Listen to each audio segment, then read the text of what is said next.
plenty of news stories have focused on the danger posed by Kessler syndrome.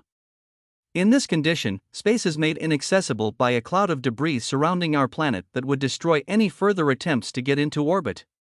Therefore, plenty of companies have sprung up to take care of the problem, from blasting derelict satellites with lasers to helping to refuel them. Lots of business models have been created to capture this opportunity.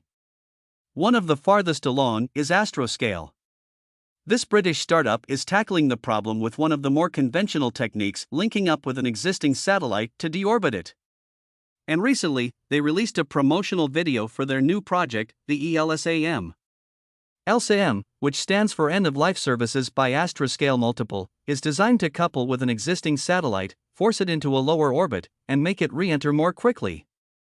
It will be the first satellite to boost itself up to another orbit for a second rendezvous and deorbit that second satellite as well. It's unclear how many of these projects a single ELSAM satellite can take on, but the multiple in its name implies at least more than one. This mission comes on the heels of a successful demonstration mission known as ELSAD, or demonstration. While that mission was initially planned to prove out 4 separate tasks for deorbiting, so far, the company has only announced they have completed one. The ELSAD craft launched with a client satellite that was released from the servicer satellite and recaptured using proprietary magnetic technology. Most impressively, it released and captured the client repeatedly. However, the other 3 steps, including capture with and without tumbling and diagnosis steps, have yet to have their results announced, though the mission was launched over a year ago.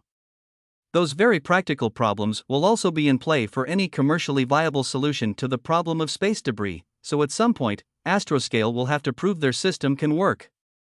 That's assumedly where ELSAM comes in. The company's website describes a servicing satellite with chemical and electric propulsion systems that build on the flight heritage of ELSAD.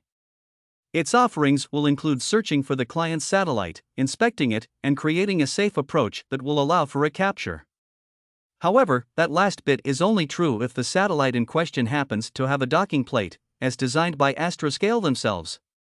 This necessary piece of hardware not only contains the pneumatics and magnetic kit to allow for the actual bonding to take place, but it also contains a QR code that identifies the orientation of the client's satellite and conveys some other information to the ELSAM servicer.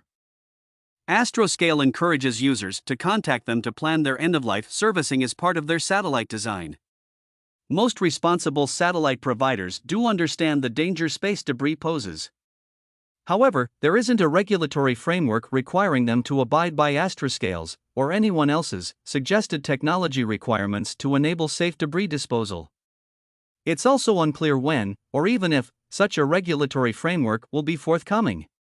Maybe waiting for Astroscale to prove its technology will be the necessary spur to kick off what will undoubtedly be a necessary feature of space access as it becomes more and more widespread.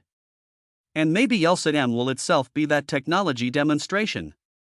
For now, only time will tell.